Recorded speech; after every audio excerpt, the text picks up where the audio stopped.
but something whispered to my soul, lest you forget. And for a second, I stopped to remember. There's something that disgusts me about this city. It suffers so much, yet forgets too fast.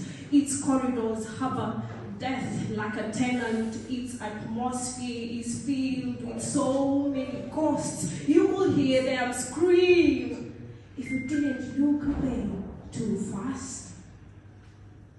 And these ghosts, all these ghosts, they sit beside me in the matatu, escort me to my favorite CBD restaurant, and float on the pumpkin soup I claim to enjoy. I wanted to write about love, how it comes, how it calms, how it breaks, and how it leaves. But something whispered to my soul, lest you forget, lest you forget.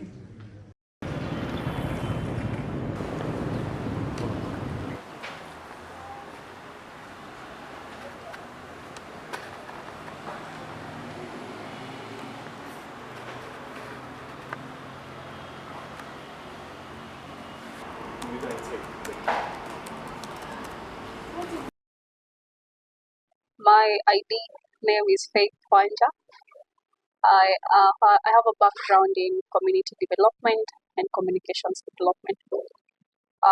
My occupation is I'm a communications consultant in the EdTech space. Technically, I turn whatever people cannot understand in tech into digestible things that they can understand, like the common person. As a poet, I go by Wanja Poetry, and technically I write about everything and anything that I'm either experiencing or observing. So that means most of my poetry will be about social issues, women issues, things like that. Yeah.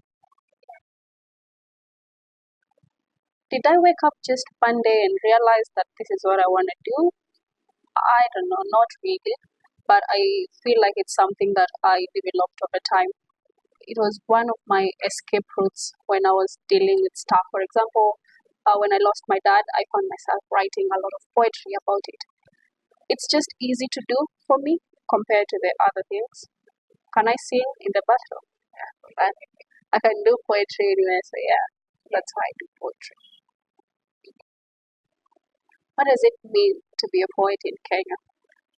For me, it means being a mirror. Whatever you observe is whatever comes out of your work. It's impossible to live in a society and not reflect whatever is happening in the country. I'll give two instances. Most of the poetry that I wrote in June 2024, that period, had a lot of anger, frustration in it because of what was happening in the country. When there were a lot of femicide cases going around in the country, that is what I was feeding off from. So I think being a poet in Kenya means being the mirror in the society.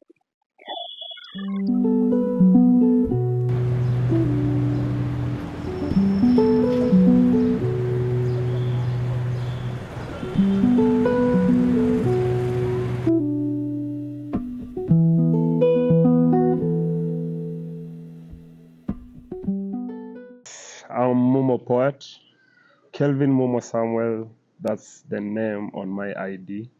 Yeah, I'm a Kenyan spoken word artist, I'm a fashion consultant, and I'm a project manager. First, I started in 2019. I was in high school then. I started performing in CU, that's Christian Union. Some stolen rhymes here and there. Then I'd finished in 2021, mwaka ya COVID. Then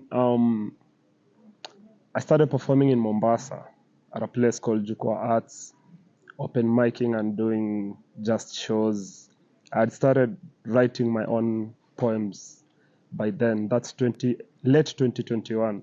Then I transitioned to campus. I came to Nairobi, came to UAN. I started performing at KNT. Then started seeing a lot of shows now. I was exposed to Alliance, that poets you should know. open mic. It used to happen, I think, the second Tuesday of every month. So I had this grit to really touch hearts of people and the audience that would listen to my poetry. And poetry is one thing I do, even if I'm not making any money out of it.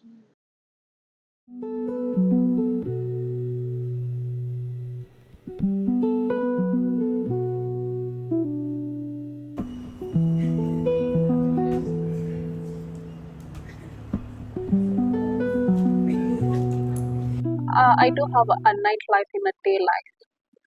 The day life is for the corporate person who has to pay the bills, and the nightlife is for the creative who wants to create something random. And sometimes I do feel like I have two lives. One cannot exist without the other, so I have to exist in both worlds.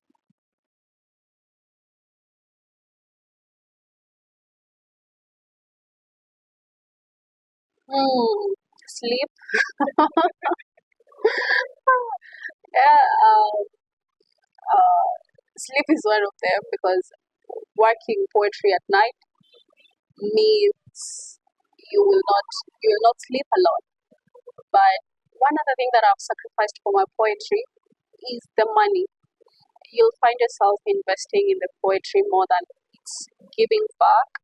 But I feel like that might change in due time. But currently, I have to feed it for it to survive. And even in the connections that you make, you have to make sure that there are people either you meet at work or people you meet in the poetry scene. And emotionally, sometimes it feels draining to finish work by this time, and this time of the night you're supposed to be at a particular event. So you find it a little draining sometimes. And for a person who also lives at home with their mother, she has to stay up as well, waiting for me. So it does require a lot of sacrifice existing in both worlds, but you gotta do what you gotta do. I think I've sacrificed a lot. I wanted my Instagram account to be private because I like living the private life, not showing anything I do and everything. So that's petty, but it's the first sacrifice I can remember right now off my head. I really wanted it to be private, but because I have to share my content to the world, it just has to be public. Have you ever considered giving up poetry for money? Like for a stable life? Nah, not really. I would the other way around. So. I can't exist without poetry. Even if I tried and said I will no longer write, I will find myself writing. So it's not something that I can give up. Yeah. I don't think I will do that, but I'd say sometimes it's hard too, because poetry can be disappointing too. There are some down moments that would really make you feel like you want to stop this and try a 9 to 5 or something. But at the end of the day, you just can't, because this is your gift.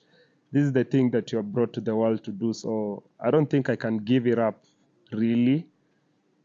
At times ikuwe ngumu aje. So I don't think I'll give it up for stability, because I also believe it can make me stable. Yeah, so I'll keep doing work. I'll keep adding value to this gift till it gives me value back. Yeah.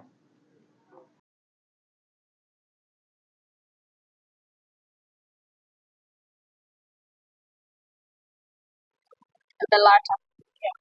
I would rather regret I would rather regret doing it and failing than sitting somewhere and say I should have tried. So failure is part of the journey. I mean, yeah. Not trying is scarier. I'll explain, because if I don't try, I don't know what will ever become of me. I don't know where it would have taken me. I wouldn't know. I'd rather fail at something when I've already tried.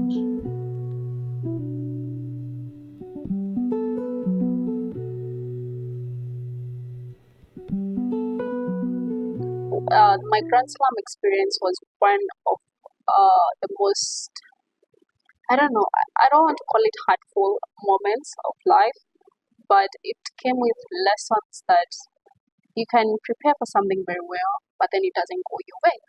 You can do this thing a certain way and it doesn't work for you.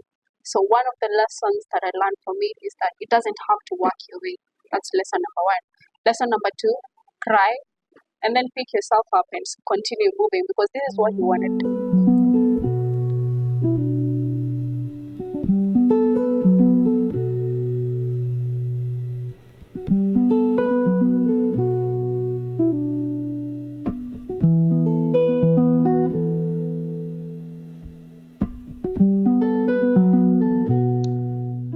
For me, success is just freedom, I'd say. Freedom to access everything I'd want and anything. Freedom to go where I want to go. Freedom to do what I want to do.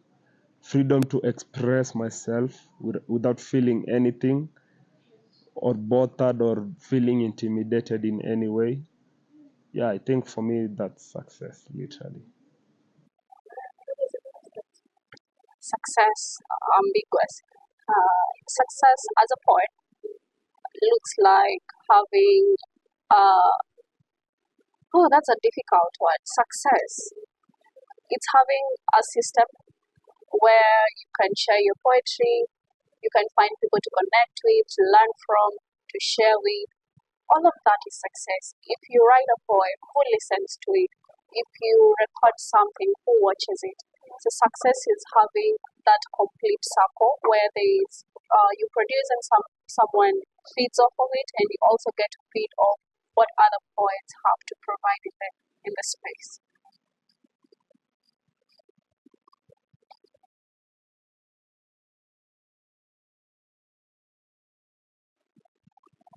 Earning from poetry is something that I would love to experience. Okay, I have experienced it here and there, but not as good as I would want to experience it. But my primary reason for writing is not to earn from it. So even if nothing changed economic wise about poetry, I will still share poetry. I'll still, because this is a gift. You have to give value to it and you have to give it to the world. I don't think tumepewa tukae nayo sisi tu. For it to have changes, many measures need to be put in place, all the way from policy to the kind of work poets produce themselves. It has to take a collective effort for us to see poetry at a different level, honestly. So if people do not change how they work around it, I don't think much will change about it. I hope for systems that support art in all formats, from poetry to music to visual arts, whatever it is. I look forward to a future where art is seen as a major thing in our country, and where a future where children, young adults can go into arts and be assured that they're going to earn a decent living from it. And I also hope for a better system for them to work around. When my mother birthed me, the galaxies stood in awe of my brightness. Darkness fled from my mother's house. The sun bowed and the moon retired. Being born at 12 on 12/12 is proof enough that I step in alignment with the universe. Call me a star. Call me the light at the end of the dark tunnel. Call me faith for a brighter day. Call me the one who lights up the world from outside.